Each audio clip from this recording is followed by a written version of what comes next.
बिस्तर के नीचे रात के ठीक 2:11 बजे थे। घर में सन्नाटा इतना घना था कि घड़ी की टिक टिक भी किसी की सांस जैसी लग रही थी। आरव की आंख खुल गई। वो पसीने में भीगा हुआ था। उसने करवट बदली, फिर एकदम से रुक गया। नीचे से आवाज आई, खर खर, जैसे कोई फर्श को नाखूनों से खुरच रहा हो।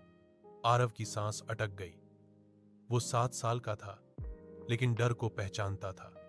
ये सपने की आवाज नहीं थी, ये वही आवाज थी जो पिछले 3 हफ्तों से हर रात आती थी।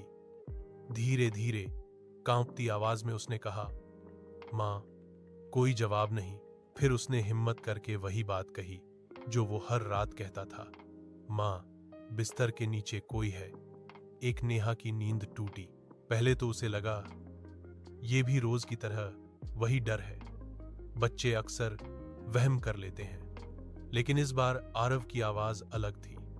डरी हुई नहीं, जैसे वो कुछ देख रहा हो। नेहा उठी, कमरे की लाइट जलाई और आरव के पास बैठ गई। कितनी बार कहा है वहां कुछ नहीं होता, उसने बनावटी सखत्ती से कहा।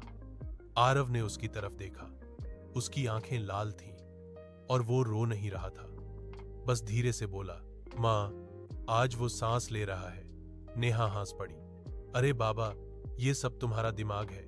फिर भी मां थी वो। उसने बिस्तर के नीचे झुककर देखा। अंधेरा, कुछ भी नहीं। उसने तसल्ली से कहा, देखा, कुछ नहीं है। आरव ने कुछ नहीं कहा, बस अपनी चादर और कसकर पकड़ ली। उस रात के बाद आरव बदलने लगा। वो पहले हौंसता था, स्कूल जाता था, दोस्तों से बात करता था। अब वो बिस्तर से नीचे उतरने से डरता था। वॉशरूम जाने से पहले फर्श को देखता था, और सबसे अजीब, वो आईने में खुद को देखने से बचता था। नेहा ने डॉक्टर को दिखाया। डॉक्टर ने कहा, नाइट टेरर है, बच्चों में होता है। दवा दी गई, पर आवाजें नहीं रुकी। 3 रात नेहा खुद जाग रही थी। आरव सो रहा था।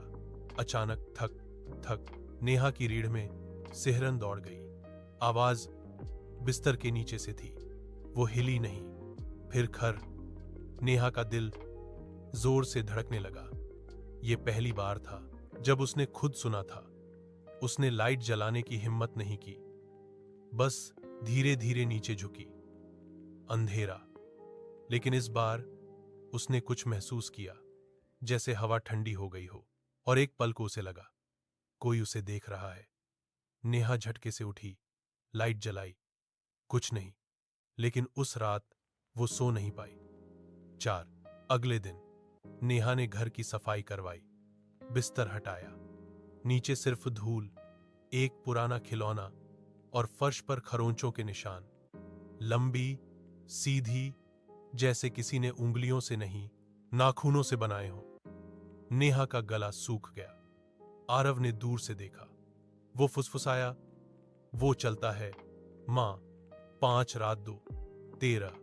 इस बार आवाज तेज थी, खर खर खर। आरव की आंख खुली। उसने नीचे देखा।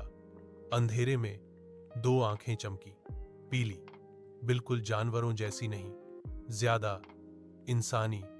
धीमी, टूटी हुई आवाज आई, आरव। चीख भी नहीं पाया। वो जड़ हो गया। आंखें झपकाने की हिम्मत नहीं थी। आवाज फिर आई, मुझे ठंड लग रही है। 6 आरव बेहोश हो गया। सुबह नेहा ने देखा उसके बेटे की पीठ पर खरोंचें थीं, लंबी।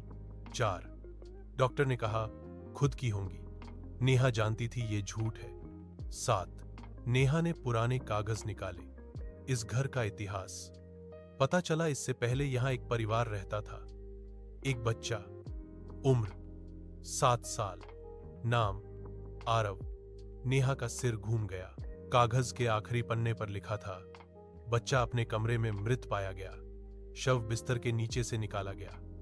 8 उस रात नेहा ने तय किया वो जागेगी। आरव सो गया। घड़ी 2:10, हवा ठंडी। 2:11, खर। 2:12। एक हाथ बाहर निकला, काला, लंबा, नाखून जमीन को खुरचते हुए। नेहा की सांस रुक गई।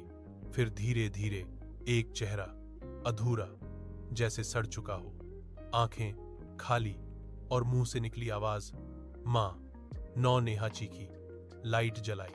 कुछ नहीं, लेकिन आरव जाग चुका था। वो कांप रहा था। मां, वो आज ऊपर आ रहा था।